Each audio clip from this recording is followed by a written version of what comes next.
দয়াময় পরম দয়ালু আল্লাহর নামে। আলিফ লাম মিম রা। এইগুলি কুরআনের আয়াত, যাহা তোমার প্রতিপালক হইতে তোমার প্রতি অবতীর্ণ হইয়াছে তাহাই সত্য, কিন্তু অধিকাংশ মানুষ ইহাতে ঈমান আনে না। আল্লাহ ঊর্ধ্বদেশে আকাশ মণ্ডলী স্থাপন করিয়াছেন স্তম্ভ ব্যতীত, তোমরা ইহা দেখিতেছ।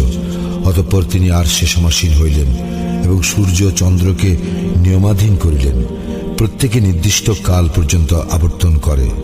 তিনি সকল বিষয় নিয়ন্ত্রণ করেন এবং নিদর্শনসমূহ বিশদভাবে বর্ণনা করেন, যাতে তোমরা তোমাদের প্রতিপালকের সঙ্গে সাক্ষাৎ সম্বন্ধে নিশ্চিত বিশ্বাস করিতে পারো।